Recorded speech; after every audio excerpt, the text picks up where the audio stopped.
pemirsa, sebelum saya menyampaikan firman Tuhan untuk saudara-saudara sekalian, saya ingin untuk menyanyikan sebuah pujian untuk untuk kemuliaan bagi nama Tuhan dan untuk memberkati saudara-saudara sekalian.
Salam saudara pemirsa, selamat berjumpa kembali dengan kami dalam program Berita Pengharapan. Saudara pemirsa, ada satu hal yang penting sekali kita renungkan hari ini, yaitu bahwa Roh Kudus yang mengurapi kita akan membuat kita mampu untuk menolong orang lain. Mari kita berdoa sebelum kita lebih jauh mendengarkan firman Tuhan ini. Bapa, dalam nama Yesus, terima kasih banyak. Ada firman Tuhan yang ajaib dan luar biasa yang kami dengar sebentar. Berkati kami dengan firman-Mu, beri kami anugerah untuk mengerti, dan tolong kami Tuhan, penuhi kami dengan Roh Kudus, dengan urapan-Mu Tuhan, sehingga kami dapat menolong orang lain. Dalam nama Yesus kami berdoa. Haleluya. Amin. Saudara pemirsa, mari kita membaca Alkitab kita dari Perjanjian Baru. Perjanjian Baru, Injil Lukas, pasalnya yang keempat, ayat 18 dan 19. Lukas 4, 18 dan 19, demikian bunyi firman Tuhan. Roh Tuhan ada padaku, oleh sebab Ia telah mengurapi aku untuk menyampaikan kabar baik kepada orang-orang miskin, dan Ia telah mengutus aku untuk memberitakan pembebasan kepada orang-orang tawanan, penglihatan bagi orang-orang buta, untuk membebaskan orang-orang yang tertindas, untuk memberitakan tahun rahmat Tuhan telah datang. Amin. Saudara pemirsa, inilah bagian dari pekerjaan Roh Kudus yang kita seringkali tidak sadari. Urapan Roh Kudus itu bukan hanya mendorong kita untuk memberitakan Injil, itu yang nomor satu tentu saja, menurut Kisah Para Rasul pasal 1 ayat 8. Tetapi di sini kita menemukan dengan beberapa hal yang luar biasa. Kalau saudara sudah diurapi, dipenuhi Roh Kudus, maka ini akan terjadi pada saudara sekalian. Roh Tuhan ada padaku, sebab Ia telah mengurapi aku, urapan Roh Kudus, untuk menyampaikan kabar baik kepada orang-orang miskin. Inilah Injil. Alkitab kita ini disebut sebagai kabar baik. Itu sebabnya tentu nomor satu, Roh Kudus mendorong kita untuk pergi memberitakan Injil kepada orang-orang miskin, dan Ia telah mengutus aku untuk memberitakan pembebasan. Ya, sehingga ada nyanyian, ini tahun pembebasan, ini tahun pembebasan. Pembebasan kepada orang-orang tawanan. Sudah tahu? Yang menawan hidup kita ialah kutuk. Kita ditawan oleh kuasa iblis. Saudara sekalian, saya sering melayani orang dan dia katakan, sebenarnya saya tidak mau buat itu. tetapi ada dorongan kuat sehingga membuat saya merampok, membuat saya melakukan segala sesuatu yang tidak berkenan kepada Tuhan. Nah, itu namanya apa? Namanya belenggu dari iblis yang membuat kita tidak bisa atau harus berbuat dosa. Saudara masih ingat?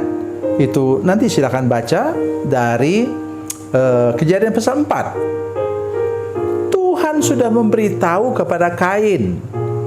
Kain, lihat itu, pencobaan sudah mengintip depan pintu. Dia harus engkau lawan. Tapi apa? Kain bilang, "Ya," kepada iblis. Sehingga kemudian dia jadi pembunuh pertama, membunuh adik kandungnya sendiri. Oleh sebab itu, kalau lihat dalam silsilah dari Adam, nama Kain tidak disebut, tapi nama yang disebut ialah Set. Oleh karena apa? Oleh karena dia sudah melakukan hal yang sangat-sangat tercela. Berikutnya, pembebasan kepada orang tawanan, penglihatan kepada orang buta. Saudara pikir orang buta di sini buta beneran? Saudara perhatikan betul. Iya, bisa jadi saya sudah pernah mendoakan orang yang 11 tahun buta total, kemudian bisa melihat. Tapi yang dimaksudkan di sini ialah orang tidak bisa melihat jalan. Jalan apa? Jalan yang Tuhan tunjukkan. Sehingga hidupnya menderita sepanjang waktu. Karena dia seperti orang buta yang tidak bisa melihat jalan. Apalagi membebaskan orang yang tertindas. Tertindas ini bahasa yang lain menggunakan oppression.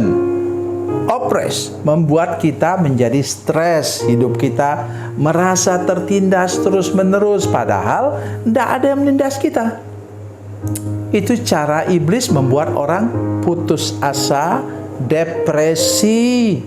Ya, oleh karena apa? Oleh karena dosa. Ia punya jalur untuk membuat kita stres dan depresi, dan begitu banyak orang yang dengan mudah bunuh diri. Kalau kami di Batam, misalnya, orang gampang aja di Batam ada 6 jembatan, tapi yang paling panjang dan paling tinggi tempatnya ialah jembatan 1. Nah, orang putus asa pergi ke jembatan 1. Kemudian lompat dari situ. Ada juga yang lucu-lucu sedikit. Ada orang yang titip motor, "Ya Om, saya mau pergi bunuh diri." Maka didengar orang itu, dia bilang, "Ayo kita sebentar pergi. Nah, sebelum bunuh diri kita pergi sebentar." Dia bawa kemana? Ke kantor polisi, pos polisi di dekat tempat itu. Akhirnya dia ditahan dan kemudian setelah kami doakan, tidak jadi dia bunuh diri. Itulah sifat orang, saudara sekalian. Dan mari kita lihat lagi. Untuk memberitakan tahun rahmat Tuhan telah datang. Tahun apa? Tahun Yobel.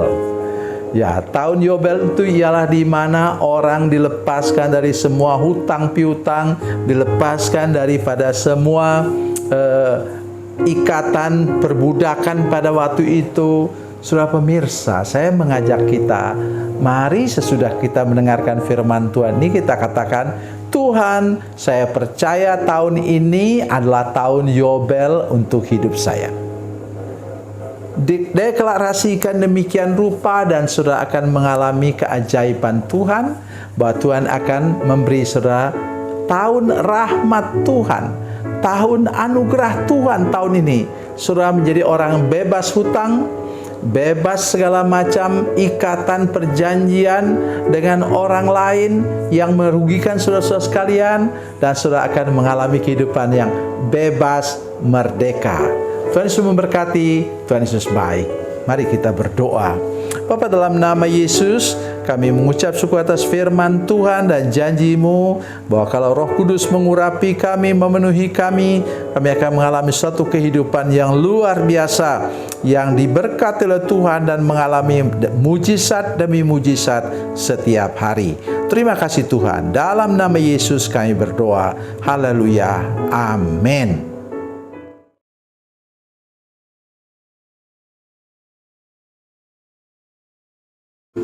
Salam saudara pemirsa, mengakhiri program ini, saya mohon kepada saudara-saudara pemirsa sekalian untuk bila saudara menyaksikan program ini melalui channel YouTube, maka tekan subscribe dan bunyikan lonceng.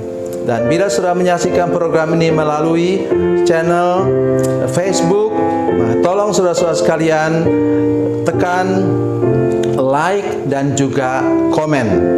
Dan demikian pula bila sudah menyaksikan program Makanan Bergizi hari ini yang tertulis, maka tekan yang sama juga, tekan like dan tekan komen. Dan tolong saudara-saudara sekalian untuk membagikan program ini, share program ini di channel saudara-saudara sekalian, supaya lebih banyak lagi orang diberkati melalui program ini. Tuhan Yesus memberkati, Tuhan Yesus baik.